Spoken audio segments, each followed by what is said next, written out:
Hello, hello, hi, it's James and Watts. Welcome back to my knitting TV show on YouTube where I talk about knitting and anything else that I want to. Welcome. Oh my God, why did I get nervous? Because I want to do a good job for y'all, okay? There's also part of me feels like I could make this a 30-minute video, and part of me feels like I could make this a 3-hour video. Y'all know how I like to blather. And right off the bat, there's a lot to cover. First of all, what is first of all? My beverage or my... I have to talk about my hair. Hello? Can you believe what a transformation this haircut is? I don't want to knock this over, but this armrest is really big and stable. There used to be a table here. Do I want to hold a pillow? No, I want you to see my camo pants and hand knit socks. Okay, my hair. So I didn't think too hard about this. It kind of came to me as an idea, and yeah, I had thought about getting a buzz cut for the past like 2 years. But this, I mean, you haven't even seen the back. This like buzz cut mullet, also known as a skullet, was not something I had really considered until recently. And then once the thought popped into my head, I was due for a haircut. My hair was getting kind of long and looking like dry and stringy and frizzy and so thin. I was just getting sick of it. And I was like, I just want to do something really drastic. I also had been like, when I would do skincare, get out of the shower at night, I was brushing my hair or holding my hair back, and I was like, I actually really want to see my face. I like seeing my face. I like my face, and I'm like, I always have a bang generally, and I was craving to have my hair out of my face, but I didn't really. I have had hairstyles long in the past where I had like a little ponytail or something where I was having my hair either up or back. But with my current level of thinness and balding, I did not want to like grow out my hair for that. And I was kind of nervous about getting a buzz cut because I thought like it's gonna really, there's not gonna be any long hair to comb over the thin spots. It's really gonna show how thin I am. But I'm pleasantly surprised with like the amount of volume with the stubble on my head is enough. It looks fine. Like you can tell I'm thinning, I'm balding, but I think it looks good. I love to change up my look. I love to do something drastic. I also love to swing on the pendulum of being more mainstream or conservative with my appearance to being really radical and alternative with my appearance. And I'm swinging back towards being alternative. I think if you have known me on the internet for a long time, then for like 5 years I wore a bowl cut, which I loved. I like love to see old pictures of myself with that hairstyle, and I miss it all the time. I mean, recently I kind of did a bowl cut mullet. That was the closest I've been to a bowl in like 3 years or something. But I loved the way I looked when I was at my most bowl cutty, my most queer. Like my fashion was the most out there, colorful, revealing, just like really different. But I also know that a lot of the ways I was dressing myself and styling myself were a rejection of attractiveness and a rejection of like the male gaze. Being a fat gay man, this is my personal experience, so I'm not speaking for anyone else, but was not an easy experience. I learned pretty quickly in trying to like date in early adulthood that 99% of gay men would not even like look in my direction for a second.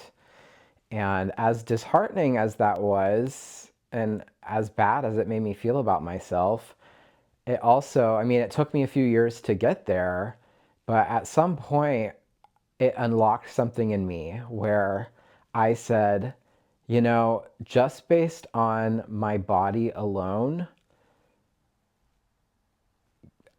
men aren't going to be interested in me, and like I'm not attractive to most guys. So rather than like kill myself trying to like strive for conformity or to appear as um, handsome, attractive, sexually appealing as possible to like the masses and failing, I'm just going to give myself permission to like look exactly how I want to look and like experiment with my appearance in a way that is purely like fueled by artistic self-expression and creativity and like heavy pursuit of uniqueness and like fun and play and like inspiration in a way that I knew, you know, the the 1% of gay men who maybe were interested in me before were probably even going down to like 0.1% at that point.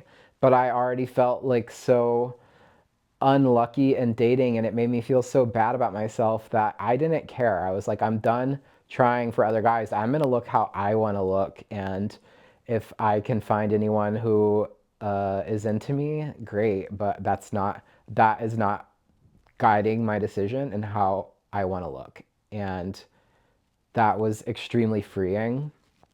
And then losing a lot of weight and living in Croatia, which is more conservative, I think was a kind of a perfect storm for me to just start dressing a little bit more mainstream, a little bit more masculine.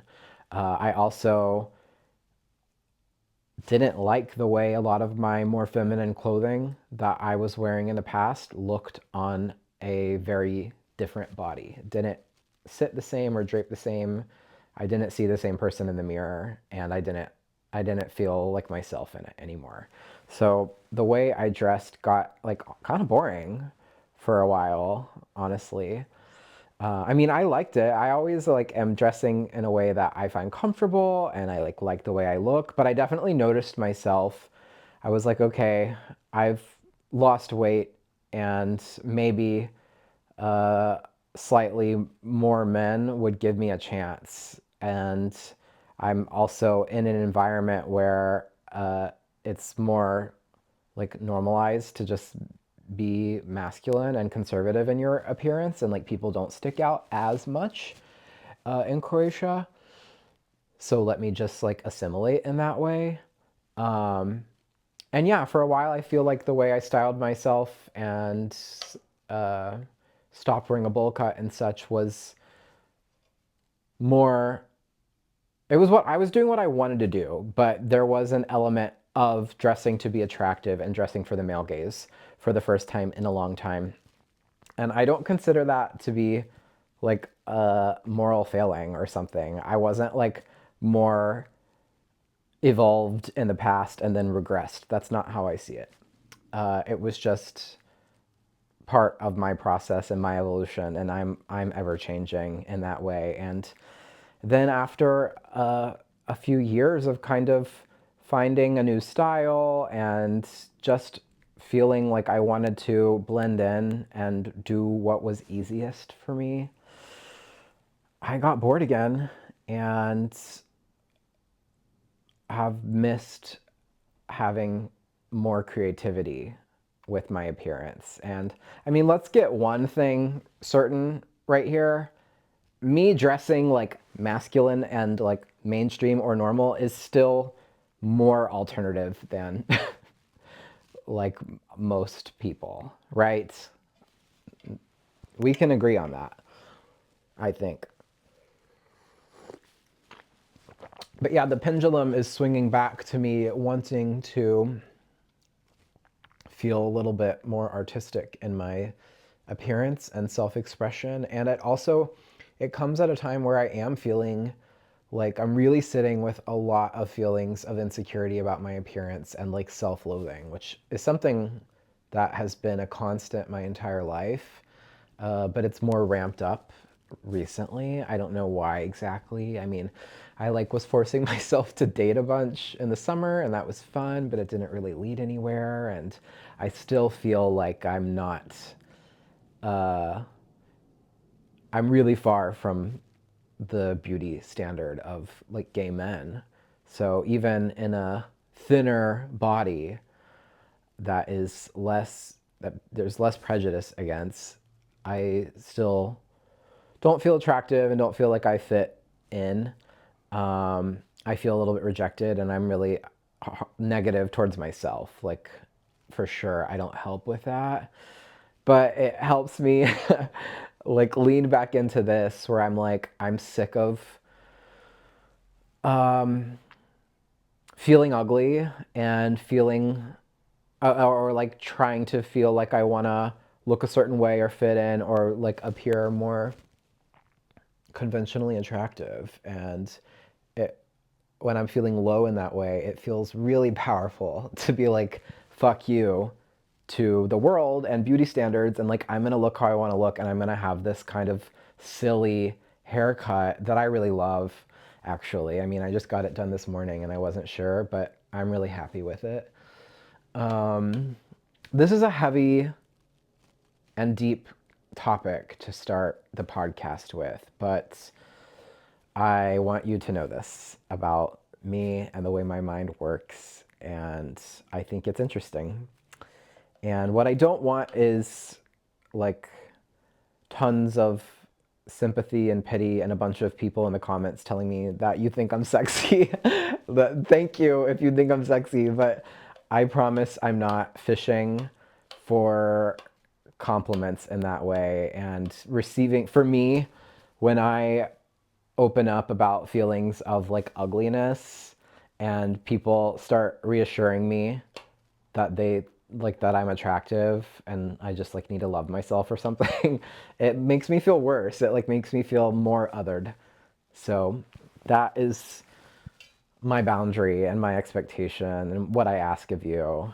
And hopefully this, like, you like hearing about this and it's not like triggering, but this is like painful stuff to talk about and to hear. So sorry if it felt heavy for you to take on. Wasn't my purpose, but just it would be so easy to be like, yeah, I just decided to get a wacky haircut, but it really does go deep for me, you know?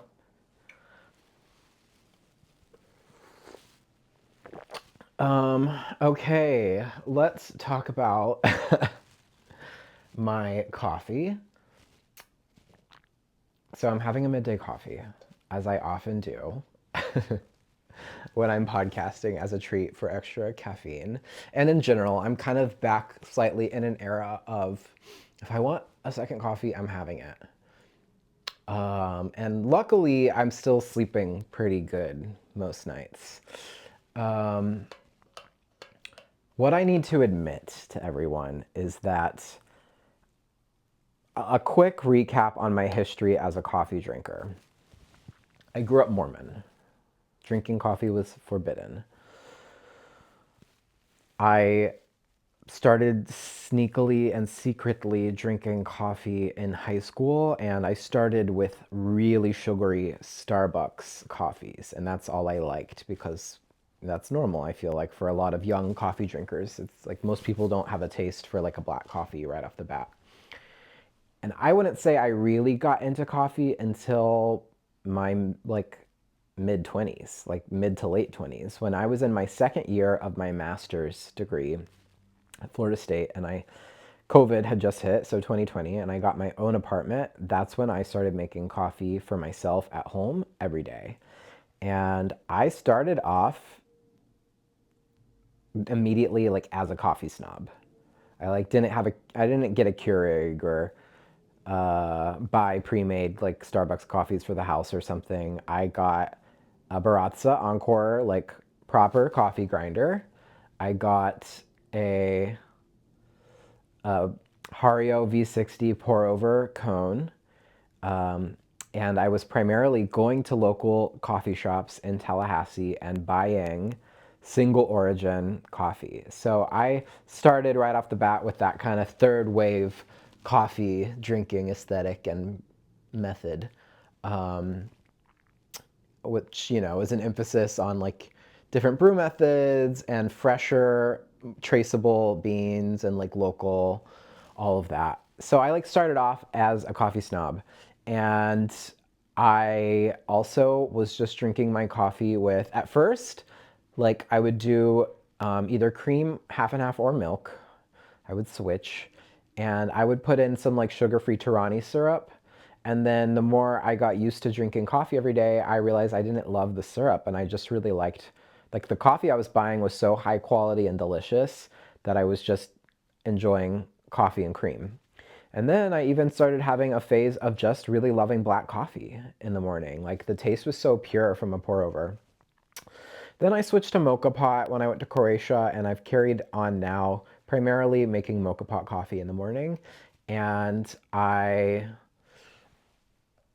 switched a few months ago to buying budget mass market grocery store coffee because I need to be careful with my money, I'm balling on a budget, as they say. So I started buying cheap coffee, which I noticed tasted kind of like nothing.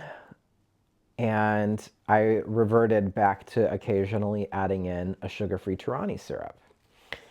And then lately, I was like, you know what? I had tried in the past, like those flavored creamers from like Coffee Mate and International Delight, and they weren't really for me. I thought they tasted like really weird and artificial and like chemically, and I just didn't like them, which is kind of surprising since I do love a lot of foods and drinks produced in a science lab. I love Monster Energy and Diet Coke, but it wasn't for me. But I don't know what came over me the other day at the store. I was like, why does that kind of sound good to me? And I bought a Coffee Mate Italian cream, Italian sweet cream. I don't know what makes it Italian. There's a picture of a cannoli on the bottle, so Italy, I guess. And I like that they come in zero sugar flavors. I'm always mindful about my sugar intake as a diabetic. And bitch, I got obsessed with that creamer, and it literally, so I like every night, I always kind of fantasize about my morning coffee at night, and it's one of the things that soothes me into wanting to go to sleep. But I truly like took it up a notch. Like I felt giddy at night to be like, oh my God, I need to go to sleep immediately so I can open my eyes and have my Coffee Mate Italian sweet cream, zero sugar creamer in my coffee, which just saying it out loud is so disgusting. And I just think it's so funny that I started with like such snobby coffee and have regressed to kind of nasty flavored mystery science lab creamer. And it is so good. I just finished off in this mug the last of my Twix flavored Coffee Mate, which honestly, I like the Italian sweet cream more than I like the Twix. The Twix doesn't really taste I would never taste it and think it tastes like a Twix. It mostly just tastes sweet, maybe a little chocolatey and caramelly. I don't know. I don't even know if I can taste chocolate. Mostly sweet, but I still like it. So that's that on coffee. And you know what's really crazy about it is that I actually found a budget coffee that I think is so good. It is, if you have any Kroger brand grocery stores, like a Kroger or in my case, a Mariano's. I know they own a bunch of other name brand grocery stores, and they tend to all have some amount of Kroger brand or private selection brand products. But there are two in my Mariano's. There are two private selection single origin coffee beans that are in Chicago. They come out to like 99 cents an ounce or something. So it's a lot cheaper. It's not I don't think it's the absolute cheapest coffee at the grocery store, but it's way cheaper than a lot of the fancier stuff that I used to enjoy buying more. And it's really good. I like the Ethiopian one. I've bought it several times already. I haven't tried the other single origin one, Because most of their coffees and most of what they have is pre-ground, and I always want to buy whole bean. Since I have a grinder, I can have a fresher cup of coffee. But yeah, all that to say, I would gladly drink that coffee black. It tastes good to me, but I'm gonna keep having my nasty, delicious coffee mate cream. Okay. I let the opening conversation get too deep, and then now I feel like distracted by it because I was very close to getting emotional over it. I mean, I did, but I don't want to be crying on the podcast. I've done it enough in the past.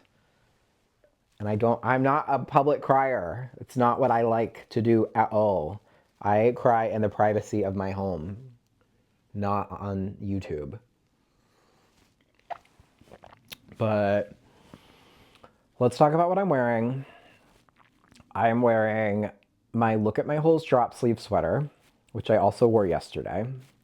And to be really honest with you, since I designed and released this pattern, I haven't worn this sweater at all. I just haven't reached for it.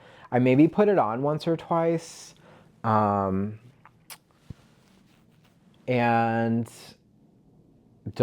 I haven't loved the way it looked when I put it on. That was something kind of to the deeper earlier conversation. I don't know if I touched on that much, but part of my like insecurity now of having lost so much weight is having so much loose skin, which sucks. And I would love to have it surgically removed at some point, but that costs a lot of money. It's serious surgery. It's scary. It's like something I really have to plan for and figure out when and how I'm going to do that. But yeah, I don't always love my sheer and see-through stuff as much as I used to, which sucks because I love to design sheer garments and I love sheer garments. Like I think they're so beautiful. So it sucks that I don't love wearing them as much, but it's not like I never want to wear them or I never feel good in them. Like in fact, I did just wear my practical sweater, the one that is the least practical thing I've ever designed. It's my drop stitch sequin thread sweater that could not be any more transparent. I might as well just be shirtless. You can see every hair on my torso. I wore that for New Year's Eve and I felt really good in it. Like it felt cool, it felt sexy. I didn't feel self-conscious about my body. But that is such a like power sweater look, if you know what I mean. Like putting on that sweater makes you feel really powerful because it is a little bit insane to wear. This sweater gives a little bit more like alternative yet trad wife both in one. It's like a little bit more casual. It's less of like a power sweater. It's more like you could wear this anytime. So then when I'm like trying to put a really casual outfit together and then I'm like, okay, do I want to be naked on top? My answer several years ago would have been yes every time. And now a lot of times it's no. But I finally tried layering this sweater and I love it over a button-down shirt. So yeah, wearing it 2 days in a row and I think I'm going to start wearing this sweater a lot more.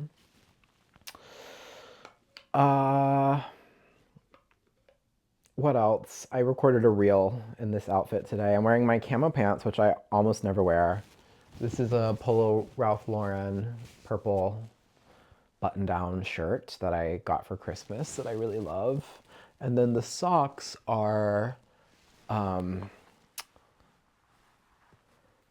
forget if these were finished the last time I recorded. I think they were, so I probably already talked about them. But these are my Laine du Nord Painterly socks, which is a discontinued yarn. But Laine du Nord seems to always be coming out with some types of self-striping or gradient sock yarns.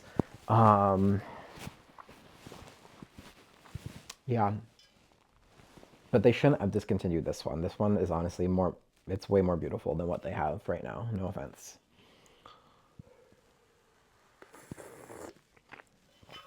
I would not normally, I almost never use this insulated mug because I do not sip on my coffee.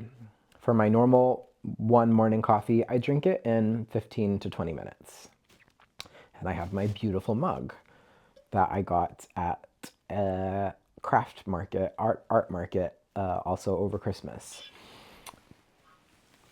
But I wanted to be able to sip on this slowly throughout the podcast, so I thought let me put my Yeti insulated mug to use and actually keep this a nice temperature. But also, why am I getting hot? I think it's because I closed the window. Did I close the window because I was cold or because I didn't want extraneous sound? I feel like it might have been for the sound, but yeah, I'm gonna crack that window and let a breeze back in here. Um, what do I want to talk about? Now I feel self-conscious that I killed the vibe. Did I kill the vibe? Y'all are okay, right? I'm okay. You're okay, right? We can get a little deep and sad on this podcast. I've done it many times before, and I will do it again. um,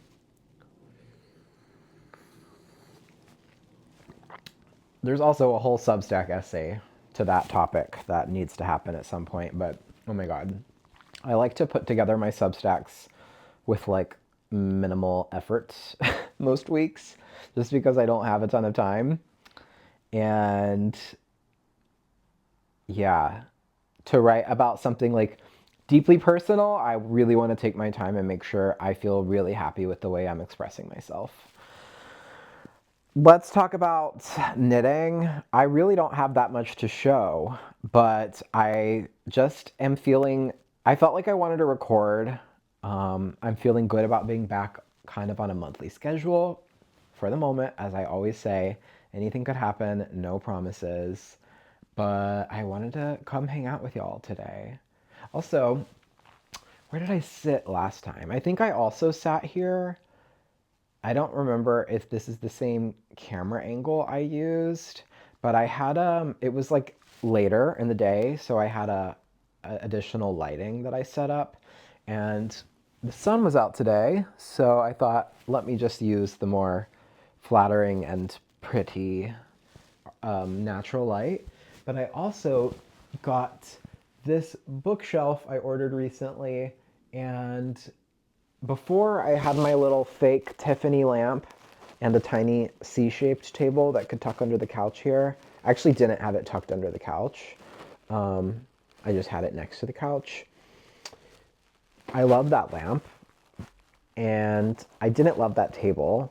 But once I set up the bookshelf, which I'm working with so little space in my living room between the piano, a recliner, a big TV, a large couch, and a small apartment, it was a little crazy to be even adding a bookshelf in here. And it, with the little table here, there was just no room because I wanted, even though most days I probably am not necessarily taking something off the shelf, I don't know. For the feng shui of it all, it needed to be accessible to me. So I got rid of that table. It's in the other room. I need to give it away or try to sell it. But of course I'm using it now because I just put it where I have a little bit more space kind of in my jewelry area. And so there's another surface to just throw stuff on. So every time I walk past it, I'm like using it, but it's got to go. And I put the fake Tiffany lamp that was here on top of the piano, which there's no outlet over there, but I like the lamp. I think I'd still like it lit up on top of the piano. I will need to run an extension cord from the other room, like from my kitchen dining area, which is annoying, but totally doable. But I really wanted to have another lamp to replace the Tiffany one for this side of the room. And I looked up lamps that would be good on a bookshelf, and I found this one at World Market. It was $90. Lamps are not cheap generally, but I think this lamp is very beautiful. It did take a little adjusting because my Tiffany lamp is not very bright, but compared to this, it did put out like noticeably more light into the room. And this puts out vibes and not much light at all, especially having it like contained by the bookshelf. You're just kind of getting a little bit of light coming out of the sides and the front. It's not able to go up, but I love it. I love the way the atmosphere of the living room has changed. It's even a little bit more elevated. I feel like I'm slowly adding decor and making it more my own, and enjoy being in here all the more for it. I saw a picture the other day of my setup for it was probably for my first 6, 7, 8 months. Oh, 6, 7, sorry. 6, 7, 8 months. I had my recliner and then like another reclined lounging chair and ottoman from IKEA. So I just had two chairs in here, and the vibes were killing my soul. It was not cool. So I felt really relieved when I just kept the recliner and got the couch. I love having my ankle loom on the shelf here. I would love it more if there were a project going on it, but who has time for that? Not me, not right now. One day, for sure.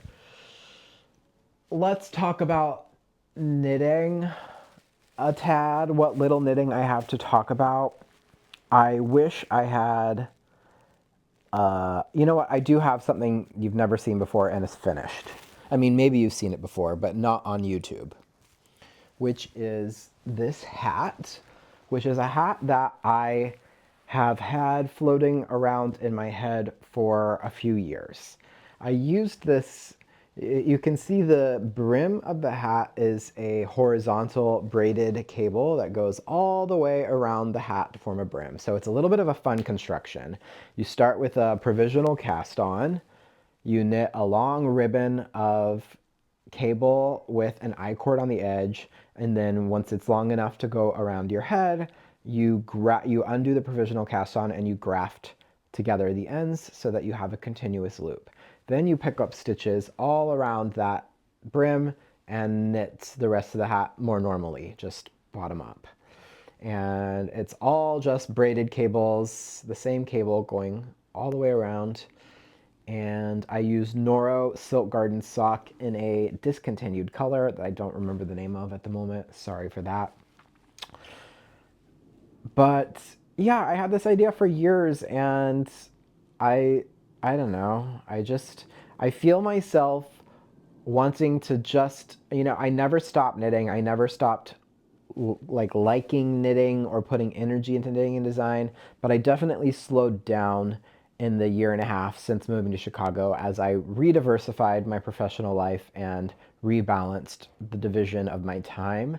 But I am feeling the past month a renewed vigor for design, and I had a slower year in 2025 as far as the volume of output of new patterns, and that was fine. I'm cool with that. But this year, I want to up it a little bit and just see where that takes me, see how I feel about that. And if I want to slow down again, I can reevaluate and do that. But right now, I feel inspired by knitting. I have a lot of ideas, and I feel like I'm able to execute them and like get patterns out. So yeah, this idea that was just in my head for so long, I just started working on it, and I like from start to finish, it took me only a week, and then I pretty much had the pattern written out too. And it's just kind of a reminder that I'm like, okay, I sometimes get anxious about starting new projects because I'm worried about, it's always possible that I could have knit this whole hat. And I actually, when I was getting to the end of this hat, I thought it was looking really ugly, and I thought the fit was weird. And I was like, great, either I'm gonna just scrap this idea or have to like redo it and do it better. It just needed a block and a pom-pom. Oh my God, how is a hat gonna feel on my buzz cut? My skullet. Feels good, not gonna lie. Hold on, my brim is folded. So I think it's really cute and slouchy. I love it. It turned out fine. But what I was going to say is you never know when you might put the hours into knitting something, and in this case, designing and knitting something, only for that to be, not wasted time, but not time spent getting the result you want, and you're going to have to put in more time or scrap the idea. So this was a good reminder of what I can accomplish in a short amount of time if I just am more about action and less about thinking and dreaming and planning. But I just started the test knit for this yesterday.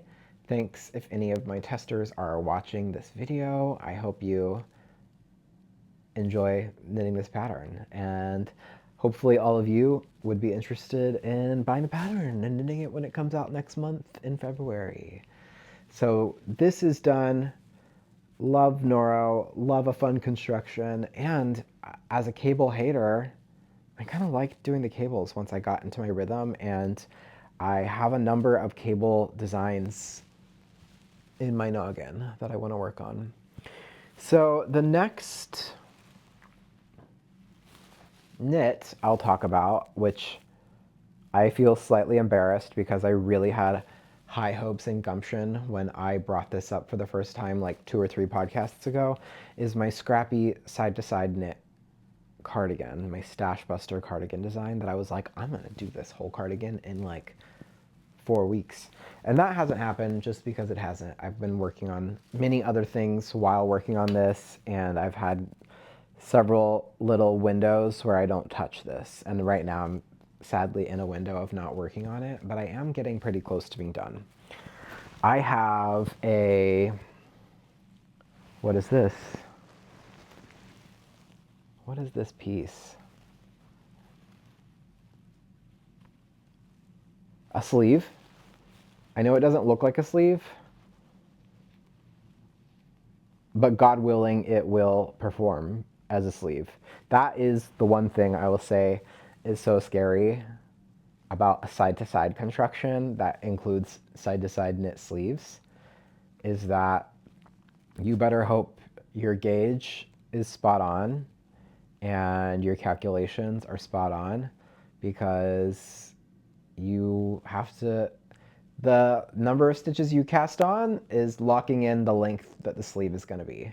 So the way this one works is you cast on your full sleeve length and then you're doing short rows every few rows so that the arm side is longer than the cuff. And I want kind of a big billowy sleeve, so the cuff is still going to be pretty large ideally.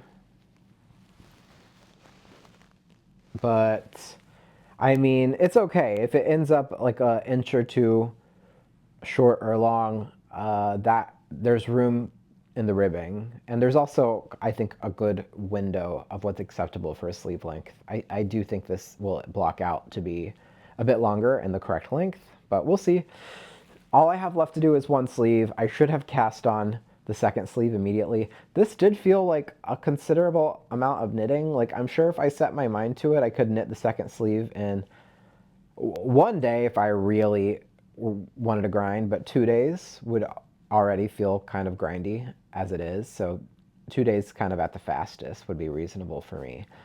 But definitely one thing I've noticed with knitting this bulky weight, like 3 stitches per inch, yarn held together, scrappy fabric, is that it is tiring on my hands and joints. It's a little bit hard on them if I overdo it. So on the couple of times where I really like just worked on this all day, then I felt it when I stopped, or even the next day a little bit. So I always want to be careful about that.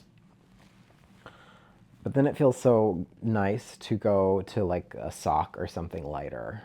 But I don't know about y'all, but I'm precious about my hands, and my hands are, since I use them so much, they are a little bit, they're sensitive. Like, I can feel really easily if I'm doing a little too much and start to get a little either carpal tunnel-y or tendinitis-y, which both are horrible feelings.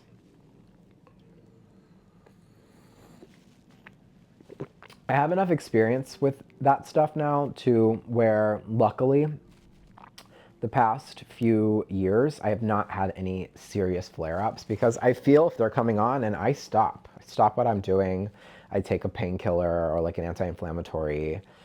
I really should ice. I don't usually do that. If I were really nervous that I overdid it, then maybe I would ice. But I'll also start doing hand and wrist flexibility and even strengthening exercises. I'll add in like little wrist curls at the gym if I'm starting to feel worried about my hands. And I feel like I've gotten really good at managing it that way, in that way.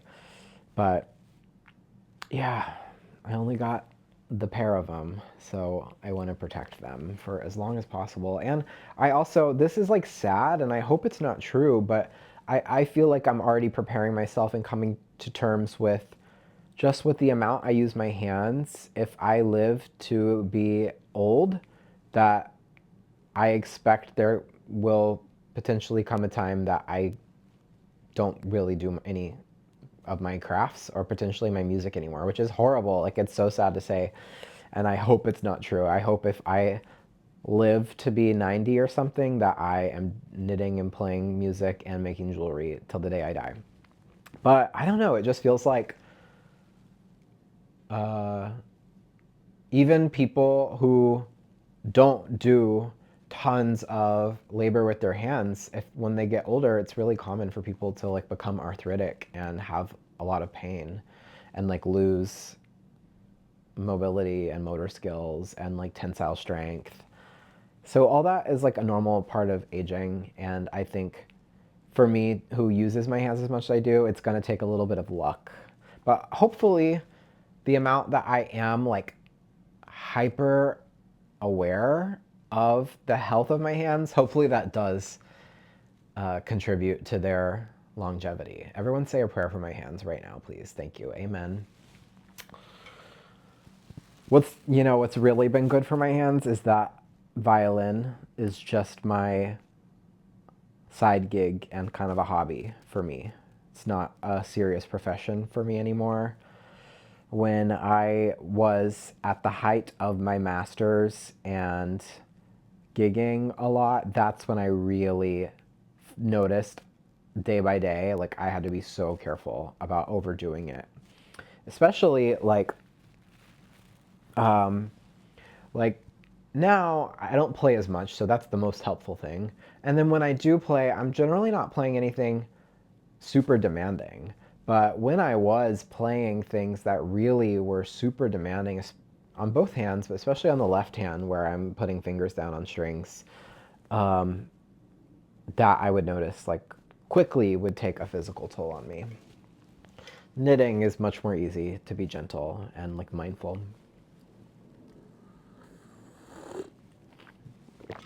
Um, Let me show you the other panels. I mean, they all kind of look alike. This one is blocked, and I immediately feel when I pick up that it's so much less stiff. Like this bulky weight fabric with all the yarns held together feels so stiff and nasty, like when it's fresh off the needles, but blocked, it feels really pretty. This is the only panel I've blocked. I just wanted to make sure. When I finished this first panel, it looked so tiny in both directions. It did not look wide enough and it did not look long enough. And then I blocked it and it was like exact to my calculations and gauge. So hopefully all the panels perform similarly. Here is the other side of the front. Here is the back, which is the biggest panel, and it's so pretty.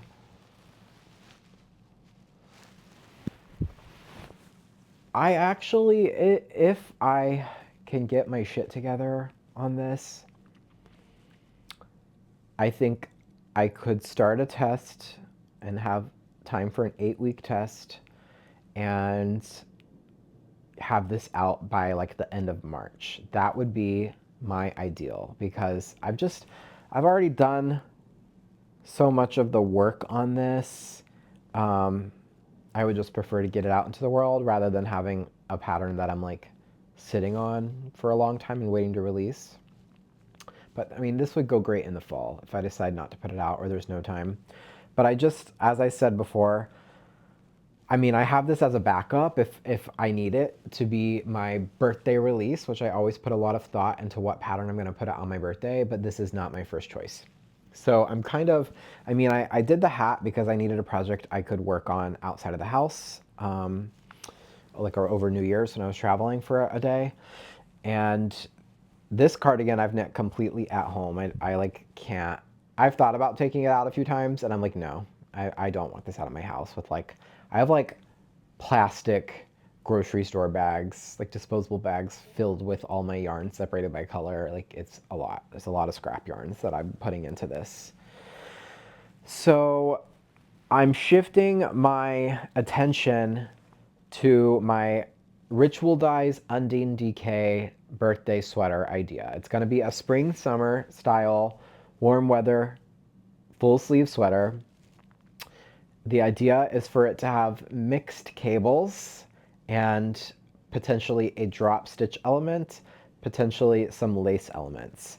And I finally knit one swatch to kind of try out a couple of cables together.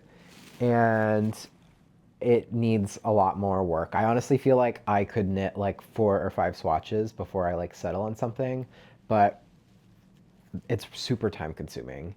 I knit this swatch. I was hanging out with Jessie May in Park at Jessie's apartment like last week or something. We actually watched Saltburn, which I had never seen. I had the complete wrong idea about Saltburn because when Saltburn came out and people were talking about it a lot, so much of the focus was on the homoerotic scenes and the gay tension between Jacob Elordi and Barry Cogan or whatever their names are. I thought it was going to be kind of gay, smutty. Like I thought we were going to get to see them do it. I was wrong. It is a freaky ass movie. I really liked it. It was fun.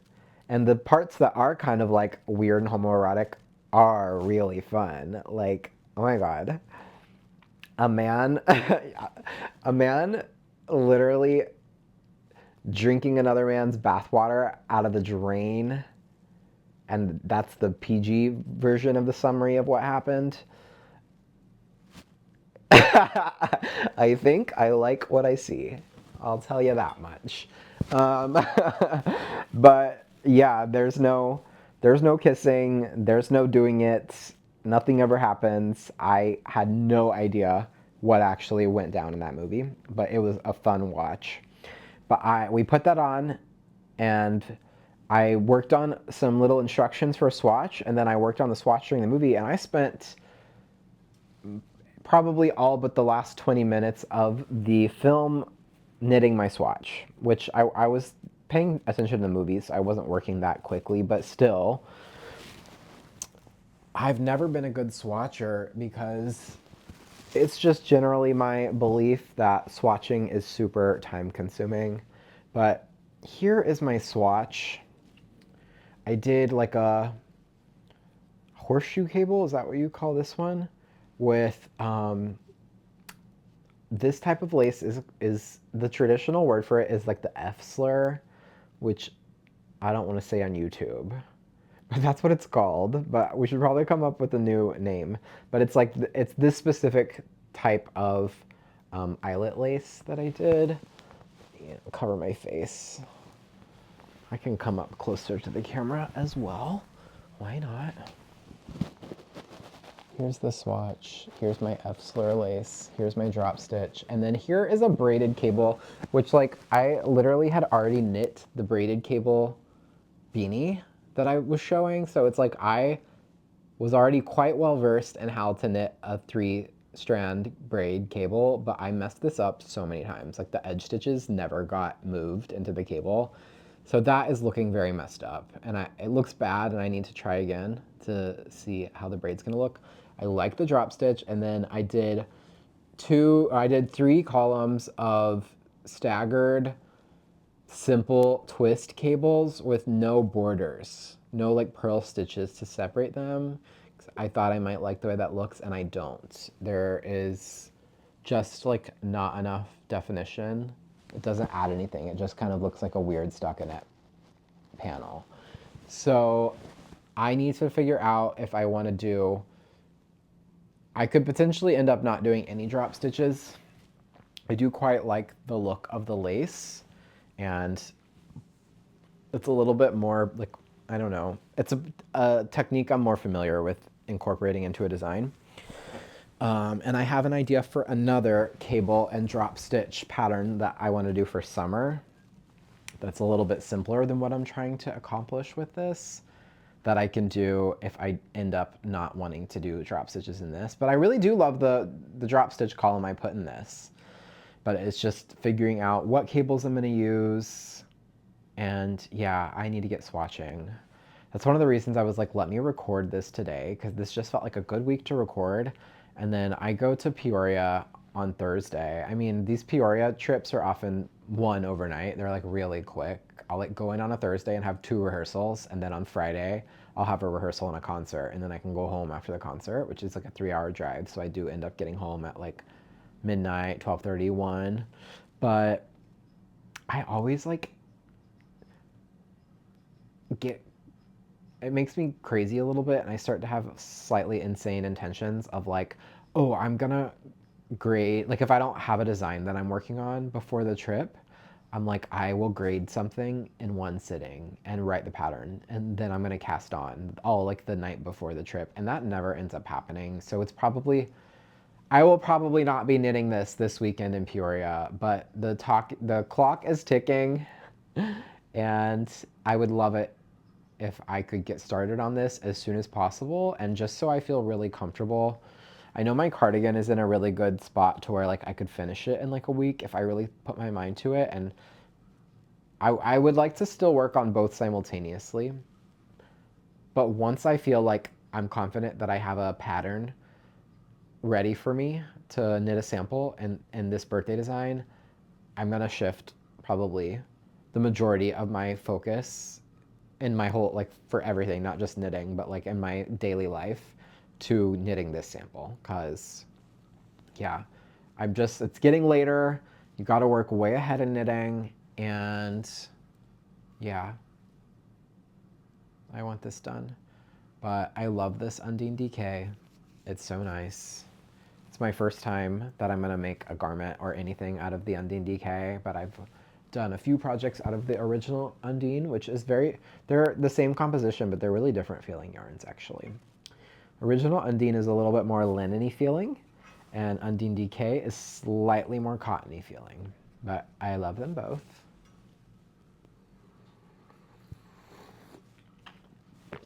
I'm gonna be developing a new habit of using my hands to brush back the long curly locks of my skullet. I don't want to have like a piece of hair going in the front like that. I don't want to be looking bedraggled. So that's kind of it on knitting. I actually am starting to feel like this is going to be a shorter podcast, but we'll see. I could still do a lot of chit chat to wrap things up. Do I have anything else to say about this? No, I don't. Moving on. So sad story.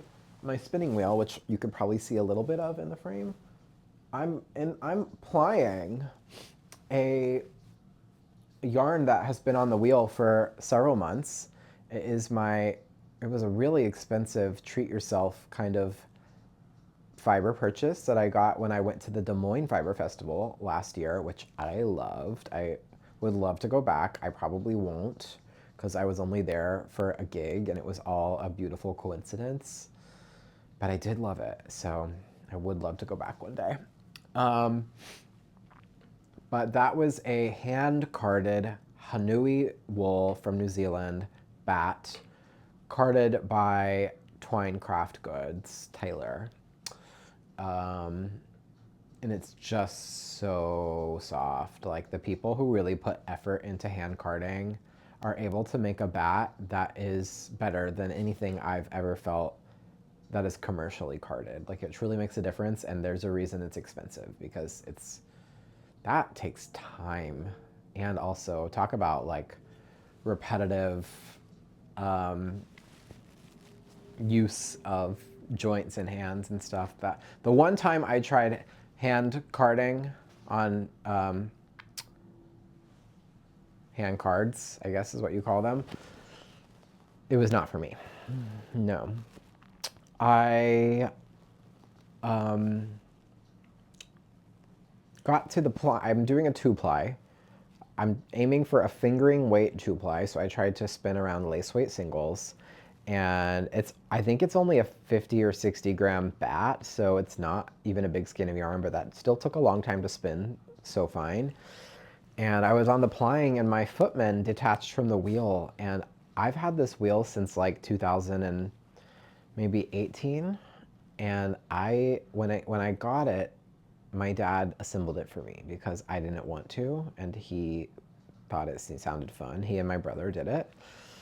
So I don't even know how it was put together, and I have no idea how to fix it. And I emailed the company, but this company, Woolmakers, has a reputation as like, I really like the product, but they have a reputation for kind of like they're kind of absent when it comes to taking care of customers who like need something. I've also, I think over the years, I've read of people who have ordered wheels and parts and stuff that like just take months to come, and they're like begging for shipping updates and not getting responses. So something's going on over there. It's a tiny company, and like I'm sure it's drama. But I emailed around like Christmas or New Year's and did not hear back yet. There is like a Woolmakers Bliss. That's the name of this. The brand is Woolmakers. The wheel is called a Bliss. There's a Ravelry community about this wheel that is kind of dead. It's like inactive now, but I bet a lot of the people who were active in it in the past are probably still on Ravelry, but just no one's really posting in that group. But probably if I really take the time to read through the forums, I already feel like I was seeing people describe something similar to this. I don't know if anyone's put together like a really useful guide or not on fixing it, but if they have, I should find that. Otherwise, I may just need to post and ask for advice. It might be something that I don't need a replacement part for. It might be something I could fix by just tightening, like putting something back in a slot and tightening a screw, you know? But I was seeing that some of the people who were complaining about having a similar issue of like a footman detaching, it's like after they fixed it, it would sometimes just keep happening. Which, here's something I did not think I would feel or say, but when this wheel broke last month, or earlier this month, I guess maybe, I thought about like if I were to get another wheel, what I'd want. And I always thought like if I could have another wheel, like this wheel functions, and until now it's functioned great for me. And I got it because it had the functionality I needed, and it was not expensive for a new spinning wheel. But I always thought if I were to get another wheel, what I'd want is something more beautiful, because this wheel is very like modern looking, sleek, minimalist, low-key kind of looks like if IKEA made a spinning wheel. That's not my aesthetic or my vibe. I like a little bit more old-fashioned, Renaissance, medieval, cottage, castle mixture. So I would love like a castle wheel or like a grand Saxon wheel or whatever the different styles are called, but like a bigger and like a brown toned wooden spinning wheel is more the aesthetic I would love. But when I actually thought about it, when this wheel stopped working and I thought about functionality, I really was like, you know what I think I want is an electric spinning wheel, because I do a lot of, well, I don't do a lot of spinning, period. But when I do spin yarn, I tend to do woolen spun. And especially if I'm spinning fine, which I often am spinning like fingering weight or smaller singles, you can really pump your treadle fast. Like you can really put a ton of spin into your single and like draft your fiber out pretty quickly. It's like a lot of times I feel like on this wheel, which I forget what the highest spinning ratio is, like spinning wheels have different ratios that you can set the wheel up at, so that for like you could have it so that every revolution of the wheel, your yarn gets spun around like 8 times or 16 times or 24 times. I think the fastest ratio on this, there's like 4 ratios. I think the fastest one on this one is probably like between 25 and 32, somewhere around there. And there are actually a lot of wheels that don't even go that fast. So it is not, it's not that slow. But for what I've done, how I like to spin, which I'm also not perfectionist, I like to just go fast and whatever comes out, and that's fine. I have noticed that I can't spin fast enough to keep up with the drafting that I want to do. So I have to draft, pull my fiber more slowly to accommodate like my max speed on treadling. And if I got a high powered e-spinner, I think a lot of those can really go fast. There's a few brands, I should do more research, but I feel like the one that appeals to me most is Daedalus. I'm not sure how you say it. I've seen them at the shows, like they're at craft fairs and stuff. And I've never like gone and talked to them or tried them because I was never interested in an e-spinner before. But now I am. So the next time I see them, I may have to try one out. They're not cheap though. Like to get a nice setup, there's some things that you have to purchase separately between like maybe foot pedals or speed controllers or certain components like that, which I would want. I think I'd probably spend over $500 to get what I want. And right now I don't want to spend $500 on what really out of everything I do is purely a hobby. I don't monetize my spinning in any way, and I'd like to keep it that way. It's nice to have some things that I do that are purely just for the hobby and the enjoyment. But let's get real. Even my spinning, there is an element of it giving me content, something to talk about on my podcast and Instagram and Substack. Oh my gosh. Y'all, I just got so hungry in an insane way where I'm feeling almost like lightheaded. So hopefully I don't pass out. I'm not a quitter. So once I start recording, I'm going to go until I feel like I'm finished, but maybe you'll get to watch me pass out. I've never passed out in my life, mind you. So I doubt today I'll start. But I am suddenly feeling a little bit dead and like I need to eat.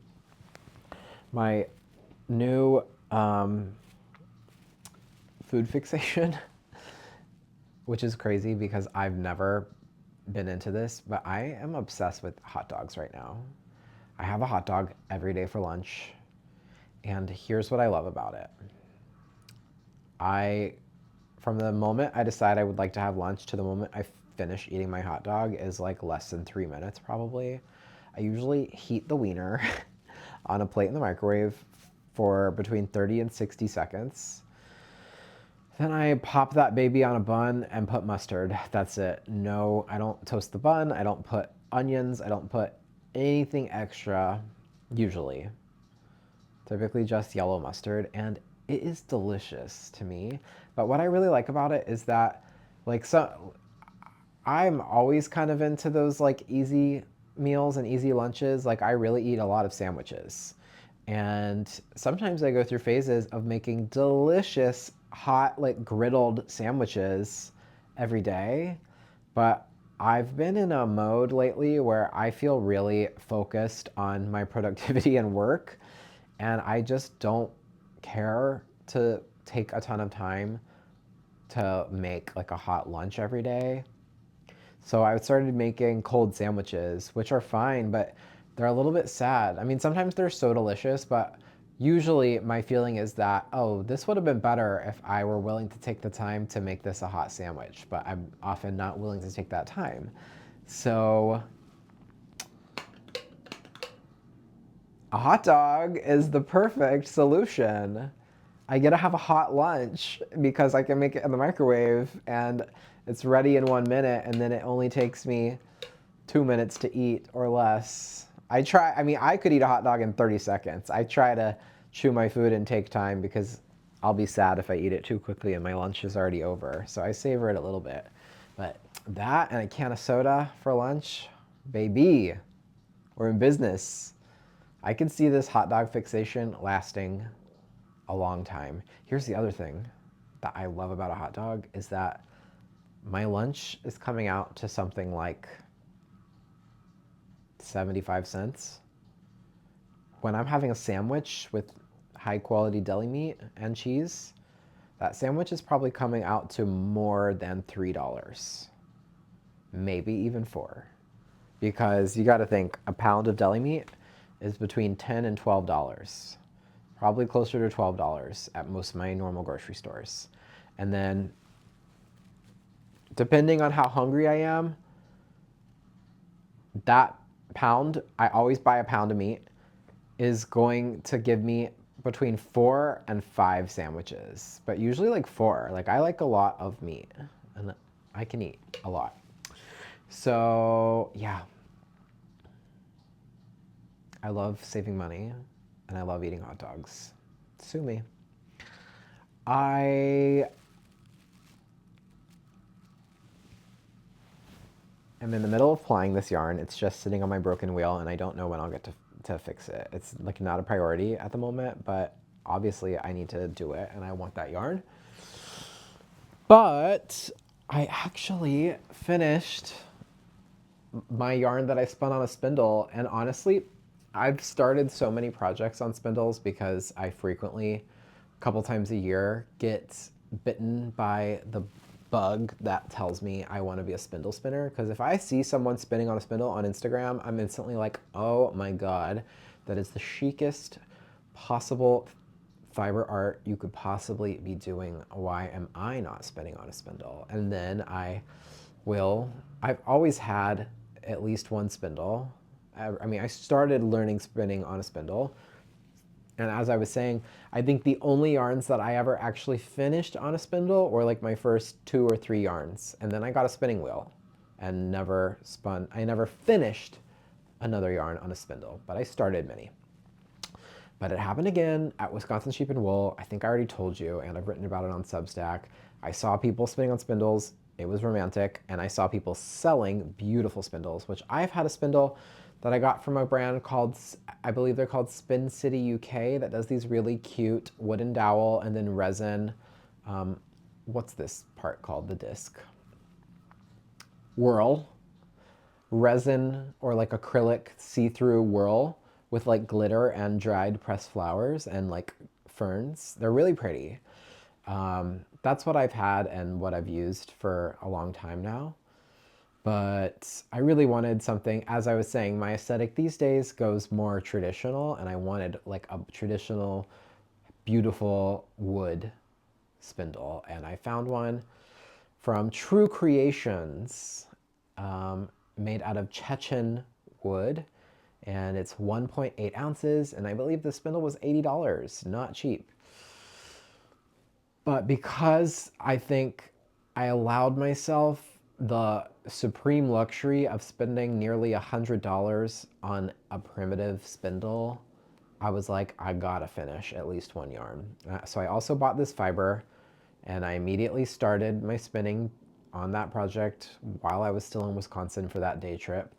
Then I worked on it on my road trip through Florida in September.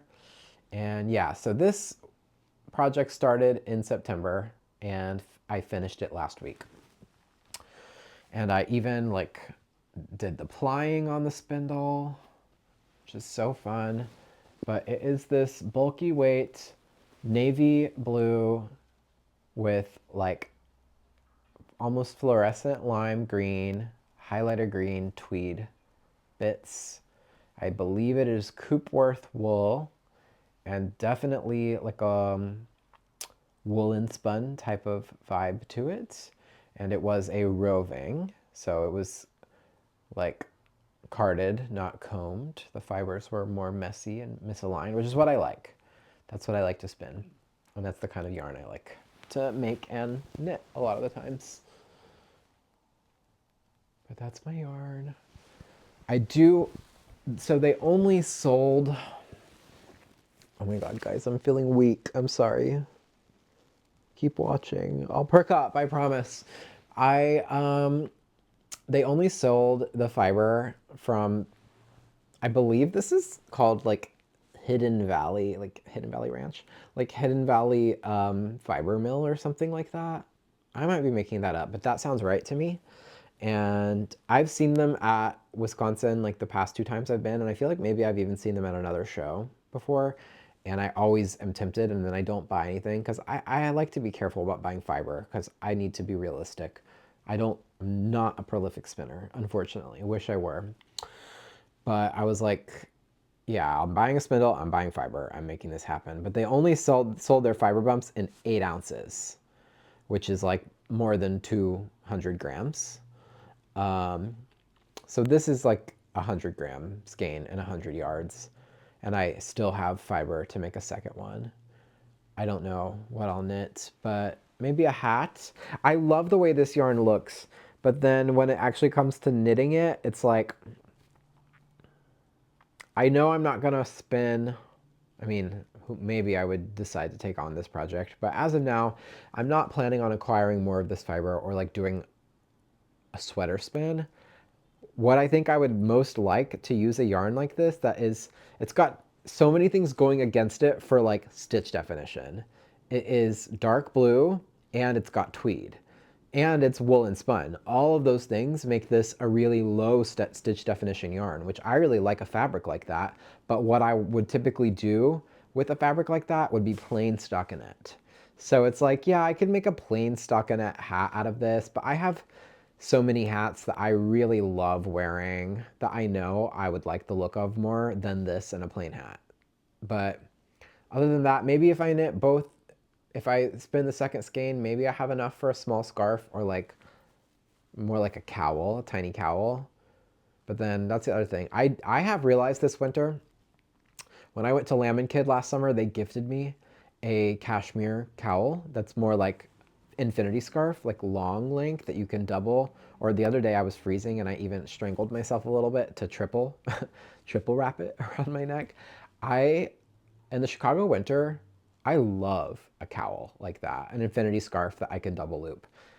I don't think I love a cowl that you cannot double loop. Like it looks to me, sorry if you love it, to me it looks dorky and it doesn't like serve much purpose.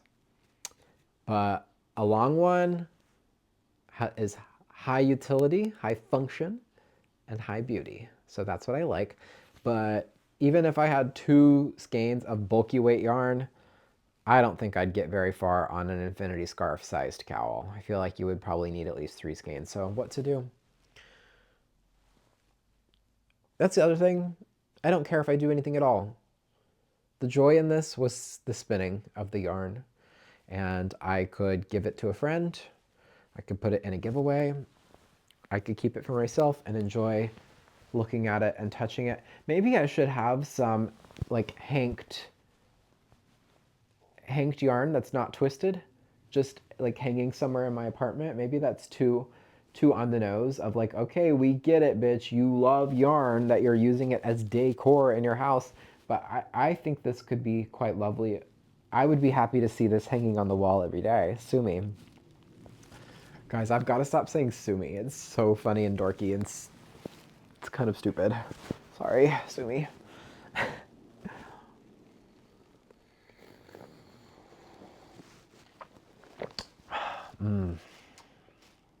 My sweet Twix coffee mate coffee.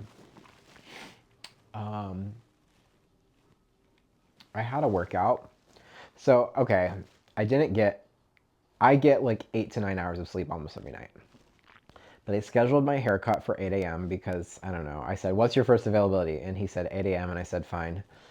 He probably had many other times I could have had, but I didn't feel like, I like an excuse to get up early. So I took it, but then I ended up staying up until after 1 in the morning, probably maybe even closer to 2. And then I woke up at 7. So not enough sleep. And then I did a workout. I skipped cardio, and that's for the best. Did not need to be expending that much energy. But I did a back workout. So I did a bunch of pull-ups and lat pull-downs and different types of rows. And I did bicep curls. I did a little ab workout. So I'm exhausted. And then I got my brows done, which I didn't even mention that. I love to always when I get a haircut, I love to go and get my brows and lashes done as well. Um, and then I came home, I made a reel, I made a TikTok as well. I mean, they're like the same, but I made them separately. I do that sometimes. And then I am now recording this podcast. Oh, I had lunch. I'm now recording this podcast, but just I'm like thinking about why my energy is falling. But normally on a day that I would work out, I would have a nice protein shake and maybe a piece of fruit before slash after the workout, and I didn't do that this time. And I know that would revive me right now if I had that. Because I don't know what time it is, but I'll probably have an early dinner. I have white bean chicken chili, which is something that me and everyone in my group of friends makes constantly. I feel almost embarrassed that like I truly rotate between like 2 or 3 recipes generally, and that's one of them. I make it so frequently and I never get tired of eating it. It's so good. I should share the recipe. Um, Let me know if you want the recipe for white bean chicken chili. I am being really bad about reading. I've lost the habit a bit. I mean, I'm always back and forth the past few months on whether I'm in a book or not. But I had started Big Swiss, and by started I mean I literally read like 2 pages. And honestly, I liked the 2 pages that I read. I immediately found it like catching my attention. I was not getting distracted, but I just get this. Tell me if y'all like relate to this. I get a strange anxiety about starting books, and I also get it about putting on a movie to where I'm like just nervous about like, do I really want to get hooked into this? Like, do I really want to? I have a hard time committing to long form media, and I have to force myself to read books that I'm starting until I get to a point where it becomes a habit and I reach a point in the story where I really want to know what's going to happen next. And that usually takes either like one nice long reading session or a couple of nights of like good reading. But I just also love playing video games, and every night I like lately feel like I'm working all day. And then at night, when I decide, okay, it's time to be done working, let me enjoy my life, I want to do everything as well. I like want to play video games and read and like maybe do crafts just for fun or make a drawing or something.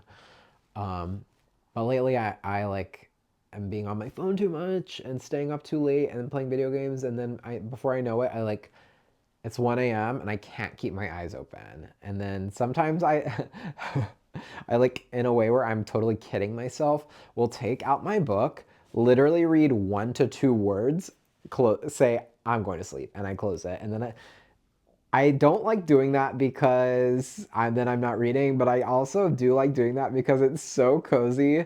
It's like I already was so tired when I opened that book, and then reading those 2 words literally took the last tiny bead of life energy out of me, and I fall asleep in like 15 seconds on those nights.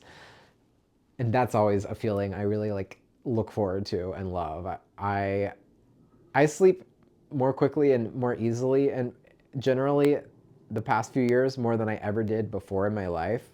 Most of my life I took a long time to fall asleep every night, but I always if I can I don't usually fall asleep in like 10 seconds. I usually probably fall asleep in like 10 minutes. Um, but when I can fall asleep in 10 seconds, it is a beautiful thing that I love. Because you know what? Then I get to wake up and have my chemical coffee that I love.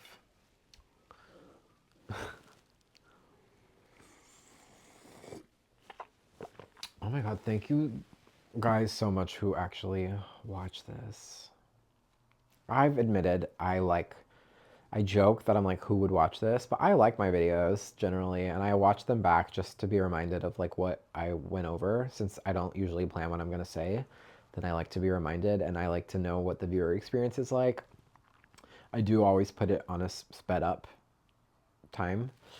Um, but yeah, I feel like in some ways I'm consistent, in other ways I'm not, and you never fully know what's going to be my attitude or my mood or my energy level. And I felt a little bit different today. I mean, today was a major day to switch to this hairstyle is monumental, and it is a global vibe shift, if you know what I mean. So just checking that my mic is still on, and hopefully this is still recording. If it's not, then I'm gonna have a good attitude about it and say, oh, then it wasn't meant to be. I'll re-record, no problem. What else did I want to talk about? Oh, I mean, I did. So I started Big Swiss. I read 2 pages. I liked it. And then I got distracted and was like, I don't want to read that. And I had ordered something, and I do want to read it, and I will read it. And everyone, I feel fake because I made aesthetic posts on Instagram showing my book, which I don't usually do that. And now the one time I actually do that, I like really am fake about it because all these people are excited for me to read that book. A lot of people were like, oh my God, that book is so weird and fun. It was such a great read. You're going to like it. And then I'm not reading it. So I will. But I had ordered like a few weeks before I started Big Swiss a book that I saw recommended from a random bookstore's Instagram. They did a post that's so right up my alley that was like, we have a section in our bookshop that is all books inspired by, about, or written by nuns. And I love a nun. Always have, always will. And one of the books they showed just had the most beautiful cover and kind of a beautiful title too, honestly. And so I went on eBay and I realized there's a lot of different editions, and I specifically spent a couple extra dollars to get the edition with the cover that I loved. And that was this book, The Corner That Held Them, by Sylvia Townsend, a British author, I believe. Maybe first quarter or first half of the 20th century. And I didn't know much about it. I did go into this blind. I went based off the fact that I was like, there's nuns in it and it's got this gorgeous cover. And I ordered it. And I actually made myself one night, I probably spent like an hour reading this because I got through the whole first chapter. It's only like 26 pages or something. And it's boring, sadly. I don't want to completely discount it. I'm 90% sure it's not for me, but I still have my bookmark in here, and I would be willing to read 1, maybe 2 more chapters just to fully suss out if I can grow attached to any of the characters. But that's the thing. This is written, it's about a convent in the Middle Ages. It's like, I got to the point where plague is coming to the convent, and there is already some obvious like sense of humor to the writing,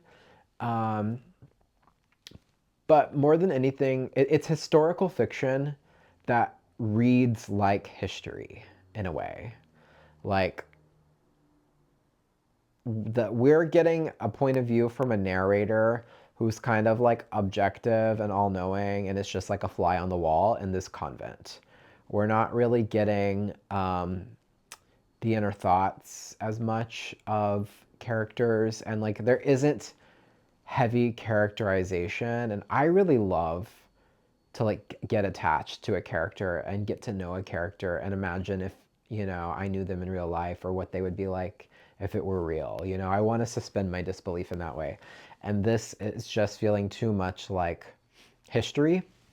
And yeah, it's not fun or gripping for me, sadly. Let me know if you have any other nun books I should read. But that being said, I then was like, I wanted a nun book. I'm getting my damn nun book. So I did start a new fantasy book that I just was Googling, like, why the hell did my TV just turn on? Oh, because I threw my book and hit the remote. That's funny. Oh my God, it turned on in a weird way. I don't know what button got hit, but that was a screen I've never seen on my TV. I don't know if it was like the normal channels or what. It almost looked like there was like a TV guide on the screen. I do have an antenna in case I ever wanted to watch normal channels, which I never do. But you know when I will sometimes turn on regular TV is during the Olympics. Even though I have all the coverage on Peacock, sometimes I like want to just put on primetime coverage live on air. Something is like making a high-pitched whistle outside. I don't know if you can hear it. Probably not, but I hope not. I can hear it and it is annoying me. So I Googled I was like, let me just go to what I like to read, which is fantasy. I was like, I Googled a fantasy book with nuns that is similar vibes to like Aes Sedai and Wheel of Time or Bene Gesserit and Dune. Like, I want a powerful, magical convent of women who are like magically powerful, but also politically powerful. That's what I want. And it recommended this book to me. I found it on like a Reddit thread, so I downloaded it. And I'm already on chapter 8. I'm 18% done with the book. So I have put in some time to this book, but a lot of nights I am getting distracted by video games and not reading. We'll see if tonight's any different. What is it called? The book is called Red Sister, and it is part of the Book of the Ancestor series by Mark Lawrence. And yeah, so far it's giving what I wanted it to give. Like, we've got an interesting orphan child who seems like she has a lot of hidden power potentially that'll come out, and she has joined the convent with a bunch of other little girls who are all sorts of like different characters. I love like a magic school environment. I loved when I read The Name of the Wind when Quoth finally gets to the academy. I like locked in so much. When I read A Wizard of Earthsea by Ursula K. Le Guin, when Ged goes to the academy on the island of, what is it called? I feel like it's called like Roanoke or something. Yeah, love a magic school, and I love a witch, and I love a nun, and I love a convent. So that's what I'm reading. I have been pretty good about getting back consistent with jewelry. It's another one of those things where sometimes mentally I just get in my own way and I'm like, oh, I'm scared to make jewelry. What if it doesn't come out right, or I don't like it, or oh my God, I need to devote time to other stuff. But no, I am really trying to be consistent enough to just make one piece of jewelry per week, which is not too much. I mean, some projects can certainly take forever, but I'm often making something that will take me between, let's say, 4 to 8 hours would be a reasonable window for the majority of things that I am creating. So it's not an insignificant amount of time, but that could be 1 to 2 days of work easily, like half days. But I'm like, yeah, let me do that every week and like keep putting my skills and putting out jewelry for sale. I feel very lucky that I'm building a little following around my jewelry and have some dedicated customers who are loving, supporting, and wearing my work. So most of my stuff, when I put it out, it sells before too long, which is great. But I just put out a new ring and it didn't sell instantly. Of course, I would love if it did. I want the money. But it's okay, because I also would really love for people to go to my website and really feel like they're getting a shopping experience. Like if someone has decided like, oh, I want to buy, I'm going to treat myself. It's my birthday. I'm treating myself to a piece of J&W jewelry. I want them to have like 30 plus things to choose from. And so far for my brand, most of the times when you go to my website, there's only a handful of items because I'm not prolific. So, and I don't plan on becoming prolific necessarily anytime soon. But if business slows down as I start to accumulate inventory, I'm okay with that, because even if sales are sporadic, like it doesn't cost me anything to hold on to a ring for 3 months. My favorite ring that I've made, the Magi's Incantation one, I showed it before. That one took quite a while to sell, but eventually it sold. But it was a little bit more expensive, so that's why. And I am starting to make slightly more expensive pieces. I mean, there's still a nice range. There's $100 made-to-order style available right now with garnet, and then there is this blue ring that I'm wearing. Probably can't see it that well. I can get up and show you. That one is available as a made-to-order style for $120. So those are my more affordable pieces at the moment. But I did make a ring the other day that is a new design for me. I absolutely love it. And luckily the gemstone came from a parcel that I bought of really similar cuts. It's a peridot cabochon. So since I have so many similar ones, I listed this one that I made, and then I also made a listing for made to order. So I can make this design again with closely matched stones in whatever size you would need. But yeah, this is the canticle ring, and a canticle is like a sacred song.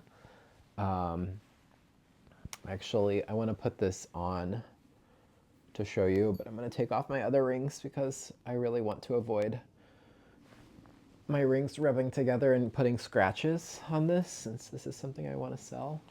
But this is the canticle ring with peridot, and I've done these 4 beads kind of making a cross around the stone, and I love it. It is beautiful, and I would really honestly love to have this and to wear this. I don't ever wear the stuff that I make for sale, by the way, which takes a lot of restraint. I sometimes really want to. Like if I'm going to like a cool event or party or going on a date or something, then I'm like, because I love my day-to-day jewelry, but as my skills have gotten better, as I've invested in more beautiful gemstones, like I'm making better and better things and cooler designs, and I don't make something for myself that often. If I'm only making one piece a week and I'm trying to build inventory and a brand, I'm pretty much just making things to sell. So, I mean, I'll put stuff on to take photos or to do a video or show, but I'm not wearing my jewelry that's for sale out into the world. But I can set aside some time. Since I have a nice number of these peridots, I could set aside some time to make myself one of these, maybe. We'll see if I do that or not. I should. Oh my God, I want it. It's so pretty. But yeah, it's not cheap. It's $170, and the price of silver continues to skyrocket. And I kind of had like a couple of weeks where I wasn't really making any jewelry, and I think one of the big things in that time frame that was keeping me away from the bench, other than just being busy, was definitely an element of anxiety about the rising cost of silver, which I have not bought silver in a long time because I have made a few orders in the past, and I try to kind of buy a lot when I order so that I don't have to make frequent orders. So I've been sitting on a bunch of materials for making whatever I want to make, different gauges of sheet and different wires for rings, and prongs and bezels. Like I have all of that, but I'm starting to run out of a few things. And the last time, so when I set up my home studio, silver was $30 an ounce. Today it is around, it's between $90 and $95 an ounce today. So it has tripled in price, which is crazy. It's really not cool. It's really scary for the value of a precious metal to triple in like a few months. It really started to like climb like only a few months ago. This has happened so quickly, and like what's so scary is people are like already projecting that they think it's going to end up between like $200 and $400 an ounce, which maybe that's 6 months in the future, maybe that's 6 years in the future. That's the other thing you can't say. And when it hit 50, people couldn't believe it. That was a record. That was the highest it had ever been. And a lot of people were like saying, oh, we're waiting for it to come down. Like I'm always like reading, I'm in jewelers communities, so I'm reading and interacting with other jewelers. And people were like, oh, don't buy right now. It just went crazy. It skyrocketed. Like, wait for it to come down. And, you know, some other people were like, I don't think it's going to come down. In fact, I think it's going to go up. But like, I'm not an economics expert. I don't know what's going to happen. And I don't have I'm not like sitting on a bunch of capital that I can just invest in metals to have. Ideally, you know, what would have been great is when I started, If I had said, let me, like, I'm serious about this, let me buy $5,000 of silver right off the bat just to have. And then not, like, I would not need to buy silver for years if I had bought that much at once. But yeah, it's so expensive now. I mean, and it's still like pennies compared to the price of gold, but it's just different. People who work in silver are used to what silver costs, and a lot of people who work in silver, it's more common that a lot of silversmiths are doing fabrication, which is, in my, what I have witnessed is less common in goldsmithing because, which I love fabrication. Fabrication is what I do when you're working with wire and sheet and you're building pieces with soldering and a torch, as opposed to casting, which you're either using software on a computer and like a 3D printer to make like a wax mold that is then it's called lost wax. The mold is burnt and a relief is left in a mold, and then that's injected with molten metal. That's more whether people are hand carving wax or doing it on a CAD software on the computer. That's more where goldsmithing is at for a lot of people, and that makes sense because there's a lot less waste. Not waste, but you don't create as much scrap metal casting as you do with silver. With fabrication, I'm taking a sheet and I'm cutting shapes out of it as needed, and then I'm left with the awkward portions that I cut around that I can't use, which is still metal that has value, but until I either decide to invest in the tools to where I could recycle my own scrap metal, which is something I'd like to do in the future, but maybe not until I have a different and larger living space and studio space. Either I do that or I sell my scrap to a refinery, but you lose a lot of money doing that. They only pay you a percentage of what it's worth, which makes sense. Like they have to do a lot of labor to recycle your scrap, right? Until I decide to do one of those things, I'm just sitting on a bunch of scrap. And to be fair, my scrap has also gone up a ton in value, but still, it's just been really nerve-wracking to think about the costs. And yeah, jewelry is a luxury, so it was already expensive. I never really like felt like I was selling anything that I've made for like super duper cheap, but definitely the prices have gone up a little bit so that I can purchase metal. I'm coming up like I honestly, there's a few things I should go ahead and order now because I'm about to run out of like sheet that I use all the time. It's just so frustrating when it's like I ordered this sheet. Maybe I ordered a 3-inch by 3-inch sheet of some kind of thick, little bit thicker silver several months ago for $150, and it's gonna be like over $500 potentially for something. Anyway, we live in hell, and it's scary times. And it's also like, damn, why did I start making jewelry, which is just like a luxury, when I'm like, are people gonna be able to, like, are we gonna be in a war? Are we gonna be able to have groceries in the future?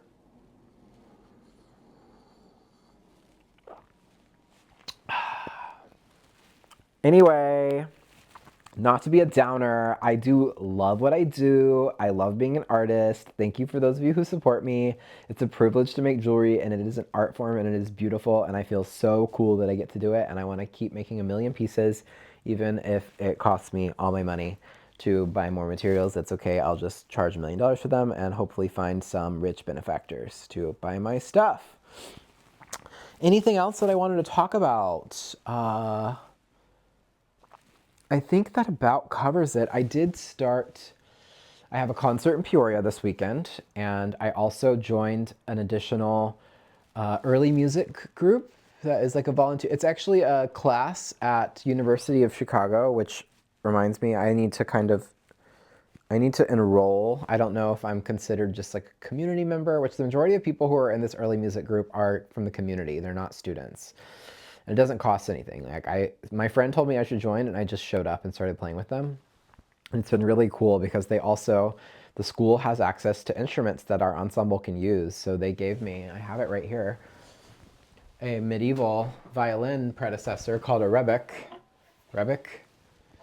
um, that I am learning to play so I can play with them. I am primarily playing recorder. This thing will not stay in tune.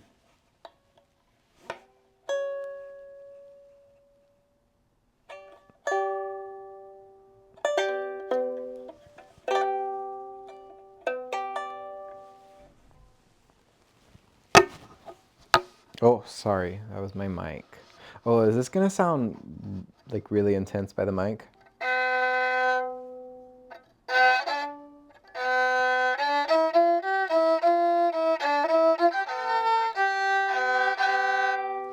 This thing goes out of tune like crazy. I don't know. I assume this has like not been worked on or played in a long time, and it is gut strings, which I think maybe old gut strings start to get. I mean, gut strings are always unpredictable with tuning, but I've maybe heard that like if they're too old and need to be replaced, they might not hold their pitch like with any uh, stability. So don't know what to do about that. If there's any historical string players in the chat, feel free to let me know what your recommendation is. But if it needs something, hopefully I can get the school to do that, because I'm certainly not investing my own money in like gut strings for a school instrument. But I'm mostly playing recorder with that group, and then maybe going to do rebec on one piece. And then there's also singers. It's like a mixed consort. So there's people playing viola da gamba, there's people playing recorders, and there's people singing. That's the most of what we have. And now me on rebec on one song. But I might also like to sing on something. Could be fun. But that's something new. And yeah, thanks for watching. Thanks for tuning in. I love you, and thank you for humoring whatever my vibes are going to be when I want to get deep about my hair and like self-image and stuff. But it's okay. All light and love. I'm doing the thing where I'm trying to end the podcast, but I like actually want to keep chit-chatting, but I don't have much to talk about anymore because I already talked a lot. But this does feel like it was maybe a little bit of a shorter video, maybe 90 minutes, maybe even 100 and like, oh, no, I think it would be under 90 potentially, maybe like 80, 85. We'll see. I'll leave you to it. Thanks for watching. Bye.